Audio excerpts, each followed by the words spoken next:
आज हम डिस्कस करेंगे पिनाइल इम्प्लांट के बारे में। पिनाइल इम्प्लांट के बारे में हमने बहुत वीडियो बनाए हैं और लेकिन इसके बारे में जितनी भी जानकारी दी जाए कम है, क्योंकि इंडिया में सेक्स एजुकेशन की इतनी कमी है। और कितने भी वीडियो बनाए जाए, कई बार पेशेंट क्या होता है कि हम वीडियो बनाते हैं लेकिन जो लोग पिनाइल इम्प्लांट नहीं करते या वो एलोपैथिक डॉक्टर नहीं है या सर्जन्स नहीं है, वो इसके बारे में तरह तरह की भ्रांतियां फैला देते हैं, जिससे पेशेंट को कन्फ्यूजन होती है। क्योंकि ऐसे रोका तो नहीं जा सकता, लेकिन कहीं कम से कम सही एजुकेशन तो दी ही जा सकती है। आज मैं एक पेशेंट से, जिनसे हमारी कल ही बात हुई, अगर वो भी सुन रहे हैं तो वो भी इसको ध्यान से सुने। मैंने उनको कल बताया भी था लेकिन फिर बताता हूँ। ऑनलाइन कंसल्ट किया एक पेशेंट ने हमसे और उन्होंने दिल्ली में कहीं से पिनाइल इम्प्लांट कराया था। तो पेशेंट अभी 1 ही महीना हुआ था और पेशेंट ने हमसे बताया कि उन्होंने रिजिटेन कराया है और अमेरिकन इम्प्लांट है, अच्छा इम्प्लांट है, इसमें कोई डाउट नहीं है। और पेशेंट ने मुझसे 2 बातें की कि कराने के बाद मैं बहुत परेशान हूँ। मेरे को जो पेनिस का पहले साइज था उससे छोटा दिखाई देता है। पहले मेरा 6 इंच का था, अब मुझे 5 इंच का दिखता है, जबकि मुझे वादा किया गया था तो 1-1.5 इंच बड़ा हो ही जाएगा। और मुझे ये कॉन्फिडेंस भी नहीं है कि मैं इससे सेक्स कर पाऊंगा कि नहीं कर पाऊंगा। तीसरा पेशेंट ने ये कहा कि उनका बिल्कुल इरेक्शन नॉर्मल थी लेकिन वो बीच में कम हो जाती थी। तो ऐसे में पेशेंट को हमें क्या सजेशन देनी चाहिए या मैंने क्या दी? मेरे पास 2 रास्ते थे। या तो मैं मरीज को ये कह दूं कि ओहो, ऑपरेशन तो तुमने ऐसी जगह पे ऑपरेशन क्यों करा लिया, वो तो ऐसे ही मरीज का ऑपरेशन कर देते हैं बिना सोचे समझे, तुम्हारे साथ जो हो गया वो बहुत गलत हो गया, अब तो इसको हटा के हम इससे बड़ा इम्प्लांट डाल देंगे, या फिर हमें दूसरा इंडियन इम्प्लांट डालना चाहिए, या तुम्हें ये करना चाहिए, डॉक्टर ने तुम्हारे साथ वो, क्योंकि डॉक्टर के खिलाफ काफी कुछ बोल रहा था। दूसरा ऑप्शन ये था कि मैं मरीज को पैसिफाई करूं, मतलब शांत करूं, और ये भी बताऊं कि हुआ क्या है। देखिए, इस पेशेंट में मरीज बहुत ज्यादा खफा है कि उसको लग रहा है उसको जरूरत नहीं थी और वो जबरदस्ती इम्प्लांट कर दिया गया, ठीक साइज का इम्प्लांट नहीं हुआ और पेशेंट को इरेक्शन से भी इशू है। लेकिन इसमें क्या किया गया, और वो कह रहा है कि मेरा पतला भी हो गया, छोटा भी हो गया, तो इसके लिए अब क्या करना चाहिए? क्या मैं फिलर लगवा लूं, क्या मैं पी शॉट लगवा लूं, या फिर क्या मैं इसके अंदर फैट ग्राफ्टिंग करा लूं? तो हमने क्या सलाह दी? सबसे पहले हमने पेशेंट को ये बताया कि इसके अलावा एक और मैं बड़ा बताता हूं कि बहुत से लोग पिनाइल डॉपलर पे बहुत ज्यादा रिलाई करते हैं कि पिनाइल डॉपलर गलत है तो पी शॉट, वो क्या कहते हैं, इम्प्लांट डलना ही चाहिए, और पिनाइल डॉपलर सही है तो बस फिर तो इसका मतलब पिनाइल इम्प्लांट नहीं डलना चाहिए। तो मेरा एक क्वेश्चन है कि पिनाइल डॉपलर मान लो सही है, पेपावरिन से इंजेक्शन देने के बाद इरेक्शन आ जाता है, लेकिन जब पेशेंट बार बार दूसरे अपने फीमेल पार्टनर के सामने जाते हैं तब इरेक्शन नहीं आता। तो ऐसे में क्या करोगे आप? वो दवाइयों से भी नहीं आता या बहुत ज्यादा दवाई लेनी पड़ती है, उसके साइड इफेक्ट्स होते हैं, तो क्या है पिनाइल इम्प्लांट की इंडिकेशन नहीं है? तो ये बात हमने आज से 4 साल पहले बताई थी, जब कोई भी डॉक्टर ये नहीं बताता था। अभी भी ये पिनाइल डॉपलर पे बहुत रिलाई करते हैं। पिनाइल डॉपलर एक डेफिनेटिव इंडिकेशन हो जाती है जब उसमें आर्टरी ब्लॉक हो या बहुत ज्यादा वीनस लीक हो, तब वो पिनाइल इम्प्लांट की इंडिकेशन हो जाती है। लेकिन अगर वो ठीक भी है लेकिन पेशेंट को दवाइयों से रिस्पॉन्स नहीं आ रहा है या दवाइयों के बहुत साइड इफेक्ट्स है, तब भी वो पिनाइल इम्प्लांट की इंडिकेशन है, और पेशेंट दवाई नहीं लेना चाहता तब भी एक इंडिकेशन। इस पेशेंट में क्या था? पेशेंट की नंबर 1, पेशेंट ने कहा कि मेरी इरेक्शन आती थी लेकिन बीच में चली जाती थी या पहले डिस्चार्ज हो जाता था। तो ज्यादातर पेशेंट ये कंफ्यूज होते हैं कि इरेक्शन तो मेरे को आती है लेकिन जल्दी डिस्चार्ज हो जाता है। तो जल्दी डिस्चार्ज किसको कहते हैं? कि योनि में जाने से पहले ही डिस्चार्ज हो जाता है या उससे पहले ही इरेक्शन कम हो जाती है। तो ये बेसिकली ईडी है, ये पीएमई नहीं है। इरेक्टाइल डिसफंक्शन का मतलब है डिसफंक्शन है, इरेक्शन होती है लेकिन वो प्रॉपरली नहीं होती या जिस तरह से होनी चाहिए उस तरह से नहीं होती। ये इरेक्टाइल नॉन फंक्शन नहीं है। मैं कई बार बता चुका हूं, आज फिर बता रहा हूं।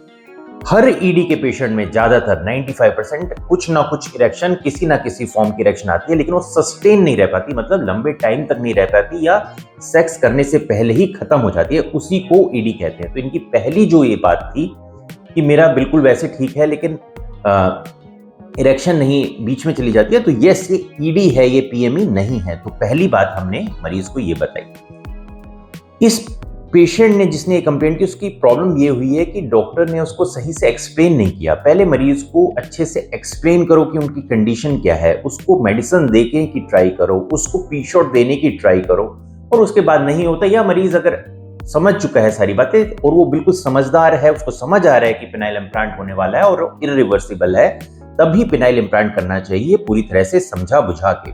जो ये पिनाइल इम्प्लांट डालने की होड़ है कि मैंने ये डाल दिया, लंबा डाल दिया, 15 नंबर का डाल दिया, ये मैं 3-4 सालों से कह रहा हूं। मैंने कभी भी इस तरह की वीडियो नहीं बताया और हमेशा ये बताया कि इस तरह की होड़ नहीं लगनी चाहिए पिनाइल इम्प्लांट डालने के लिए। तो पहली बात तो ये हो गया कि पेशेंट को ये एक्सप्लेन करना कि आपको ईडी है। पहले तो मरीज इसको समझ जाए, जो इस मरीज ने नहीं समझा हुआ था। उनको डेफिनेटली ईडी ही थी, पीएमई नहीं थी, क्योंकि सेक्स करने से पहले ही डिस्चार्ज हो जाता था या योनि में जाते वक्त इजैकुलेशन से पहले ही ढीला हो जाता था, जो कि जहां तक उन्होंने मुझे बताया और मैंने समझा। दूसरी उनको ये बात बताई गई कि जब इम्प्लांट डलेगा तो वो 1.5 इंच लंबा हो जाएगा आज से, और उन्होंने मुझे कहा कि मेरा 1 इंच छोटा हो गया। तो देखिए इसमें भी क्या कंफ्यूजन है, इसमें भी मैंने वीडियो बनाया है। जो फ्लैसिड स्टेट है, यानी जब इरेक्शन नहीं है, तो इम्प्लांट से हमेशा फ्लैसिड स्टेट से लंबा हो जाता है, और ये बात सही है कि 2 इंच तक, 1.5 इंच तक लंबा हो जाता है। फ्लैसिड स्टेट में तो पेशेंट का पेनिस मान लो इतना है, इम्प्लांट डलने के बाद इतना हो जाएगा। अब जब पेशेंट को नॉर्मल इरेक्शन आती थी, चाहे वो ज्यादा देर तक नहीं रहती थी, तो अगर आती थी तो मान लो 6 इंच का हो जाता था, इतना बड़ा हो जाता था। अब हमने इम्प्लांट डाल दिया, तो अब नॉर्मल इम्प्लांट से इरेक्शन नहीं आती है, इम्प्लांट से सिर्फ पेनिस हार्ड होता है, तो पेनिस 5 इंच का रहेगा। अब जब पेशेंट सेक्स करना शुरू करेगा, शुरू में नहीं, जब वो सेक्स करना शुरू करेगा और हर बार सेक्स में कामयाब होगा, क्योंकि पेनिस हार्ड है, वजाइना में चला जाएगा। जब वो वहां पर सेक्स करता रहेगा तो धीरे धीरे उसके अंदर का एक जो डर है वो खत्म होगा, वो पेशेंट रिलैक्स होगा, और तब सर्जरी के कुछ दिनों बाद, कुछ महीनों बाद, जो इरेक्टाइल टिश्यू है वो पेनिस के जो इम्प्लांट डाले हुए हैं कॉर्पोरम में, उसके चारों तरफ से उसको कवर कर लेगा और उसमें इरेक्शन आने लगेगी। साथ में ग्लैंस पेनिस में इरेक्शन आएगी, जो कि कॉर्पोरा कैवर्नोसा, जिसके अंदर इम्प्लांट डलता है, उसका पार्ट नहीं है। अभी पेशेंट को इरेक्शन नहीं आ रही क्योंकि वो बहुत ज्यादा एंजाइटी में है, इस कारण से उसके ग्लैंस पेनिस में भी इरेक्शन नहीं है। जब वो सेक्स करने लगेगा, धीरे धीरे सेक्स में तो सफल हो जाएगा, क्योंकि चाहे उसकी खुद की इरेक्शन भी ना आए, क्योंकि पेनिस हार्ड है। लेकिन जब उसकी आगे इरेक्शन आने लगेगी और कॉर्पोरा में भी इरेक्टाइल टिश्यू बनेगा, तो वो सेक्स करेगा तो उसका पेनिस दोबारा उसी साइज का हो जाएगा। उसको ये डाउट नहीं रखना चाहिए कि मेरे पेनिस का साइज इम्प्लांट के बाद छोटा होगा, लेकिन थोड़े महीनों की वेट करनी पड़ेगी, जब उनकी खुद की इरेक्शन भी जो पेनिस की हार्डनेस है या पेनिस की लेंथ है इम्प्लांट के कारण, उसमें ऐड करेगी। ये बहुत से डॉक्टर का, मैंने कुछ डॉक्टर के बारे में बताया भी कि पेनिस इम्प्लांट के बाद सिकुड़ जाता है, ये हो जाता है, वो हो जाता है। जब पेनिस में बिल्कुल जीरो इरेक्शन हो, तब वो पहले के साइज से सिकुड़ता है। अगर पेनिस में इरेक्शन आती रहती है तो वो नहीं सिकुड़ता है और वो वही लेंथ एक्वायर कर लेगा जो पेशेंट की इम्प्लांट के बिना कभी कभी आती थी, या आती थी लेकिन जैसे बताया कि खत्म हो जाती थी। तो जिस वक्त आती थी उस वक्त जो लेंथ होती थी वही आ जाएगी इम्प्लांट के बाद। तो ये पेशेंट को, अगर वो हमारी बात सुन रहे हैं और आप लोग जो इस वीडियो को वैसे ही देख रहे हैं, वो भी समझे कि तब वो लेंथ आ जाएगी। तीसरा पेशेंट ने कहा कि क्या मैं इम्प्लांट को निकाल सकता हूं, क्या उसके बाद इरेक्शन होगी? तो ऐसे में इस पेशेंट को हमने कहा कि 100% आपको इम्प्लांट नहीं निकालना चाहिए। इसको कहते हैं कूलिंग ऑफ पीरियड। उस इम्प्लांट के साथ थोड़े दिन रहने की आदत बनानी चाहिए, और ना ही इसमें फिलर डलेगा। पी शॉट तो हो ही नहीं सकता, क्योंकि कॉर्पोरा में तो इम्प्लांट ही है, तो उसका तो मतलब ही नहीं है। ना ही इसमें अभी फिलर डलने की जरूरत है, क्योंकि फिलर आप डाल रहे हैं ग्रोथ के लिए। आप वैसे ग्लैंस पेनिस को मोटा करना चाहते हैं, थोड़े महीने बाद तो डाल सकते हैं।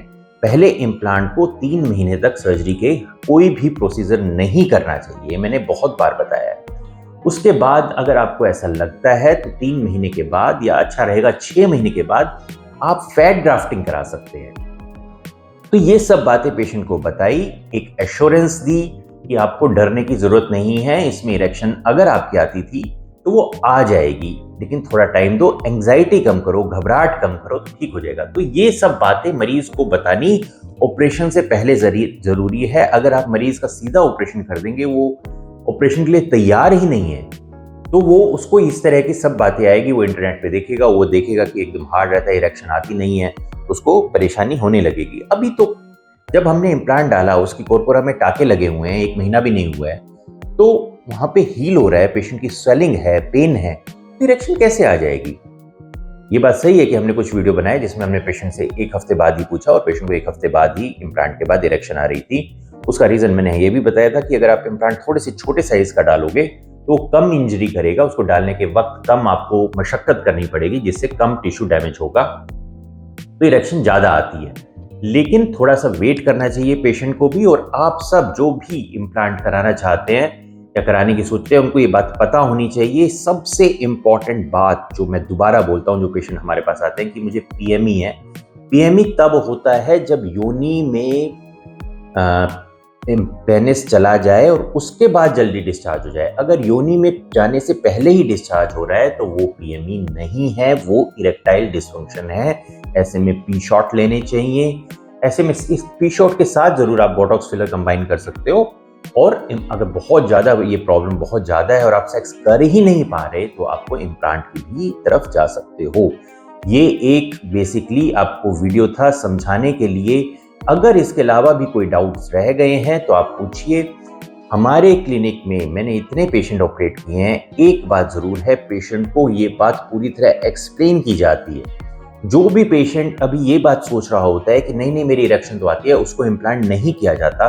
जब पेशेंट ये पूरी तरह से एक्सेप्ट कर लेता है कि हाँ उसकी इरेक्शन में प्रॉब्लम है, तभी इम्प्लांट किया जाता है। तो ये होपफुली मेरे को ये वीडियो बनाने के बाद आपको इससे कुछ मदद मिली होगी। और मैं जानता हूं कि हालांकि मैं ज़्यादा इसको फॉलो नहीं करता, बहुत ज़्यादा वीडियोस नहीं देखता, लेकिन मुझे पता है कि यहाँ पर अगर हम सही इन्फॉर्मेशन दे रहे हैं तो 100 लोग ऐसे हैं जो इसमें गलत इन्फॉर्मेशन डालते हैं। आप ये देखें कि जो एलोपैथिक के डॉक्टर हैं, जो सर्जन्स हैं, आप उन्हीं का वीडियो देखें। आप ये बिना बात की इधर उधर की बातों में मत जाएं, वो आपको कंफ्यूज करेंगे। दुनिया में एक बात याद रखना, मैं सोचता हूं मैं इसके बारे में बताऊंगा, कोई भी दवाई वियाग्रा ग्रुप ऑफ मेडिसिन यानी सिल्डेनाफिल, टेडलाफिल, एवेनाफिल के अलावा नहीं है जो डेफिनेटली इरेक्शन में हेल्प करेगी। अगर आपको कोई दवाई इरेक्शन में हेल्प करती है तो उसमें डेफिनेटली यही दवाई मिली हुई है। अदरवाइज कोई और मेडिसिन इसकी ऐसी नहीं है जो इमीडिएटली आपकी इरेक्शन बढ़ा दे। या तो उसमें छुपा के ये मेडिसिन मिलाई गई है, या आपको यही मेडिसिन दी गई है और आपको पता नहीं है। ये बात भी आप आज ध्यान से सुन लीजिए। तो यही आज के बारे में ये मेरे को टॉपिक बनाना था। मुझे लगता है कि आपको ये केस समझ के पता लगा होगा। ऐसे कुछ सिम्टम्स अगर आप में भी हैं तो आप हमसे आके मिल सकते हैं। आपने अपना टाइम दिया उसके बहुत बहुत धन्यवाद। Thank you.